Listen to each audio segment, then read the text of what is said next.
The Owl and the Swan. Once there were two friends, Kanarkaksha the owl and Sumitra the swan. Sumitra was the king of the swans, but Kanarkaksha was an ordinary owl. He was afraid to let Sumitra know that he was a poor owl, so he told Sumitra that he was also a king and also had subjects. Every day the owl would fly to the pond where the swan lived. One day, as usual, Kanarkaksha flew to the pond to meet his friend. "Good morning, Sumitra, how are you today?" he asked. "Good morning, my friend, I am fine, just caught up with the usual work of a king, solving disputes among my subjects," replied Sumitra. Just then, one of Sumitra's subjects came up to him and whispered something in his ear. "Oh!"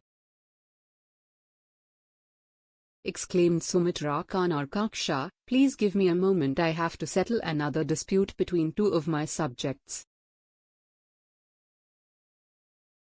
"Very well, Sumitra," answered the owl, "I will wait right here."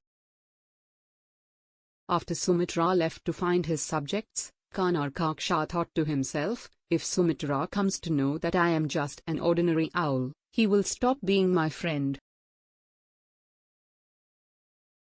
I have to impress him." As Kanarkaksha was flying through the woods in search of food, he saw a camp of soldiers and their commander. He suddenly got an idea. He flew back to the pond and called Sumitra. "I want you to visit my kingdom," invited the owl. "One day I will surely visit your kingdom, Kanarkaksha," answered Sumitra the swan. "Not someday," urged Kanarkaksha, "you should come today. I come to meet you every day." Sumitra agreed and the owl took the swan to the place where the soldiers had camped.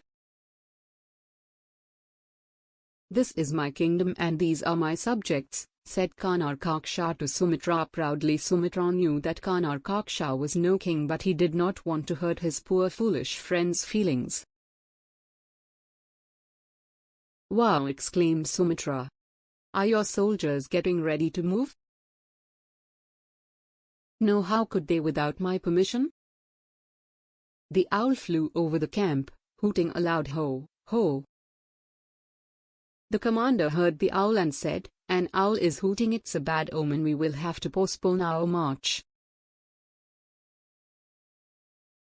The next day Kanarkaksha and Sumitra came to the same place. Just as the army got ready to move, Kanarkaksha hooted again.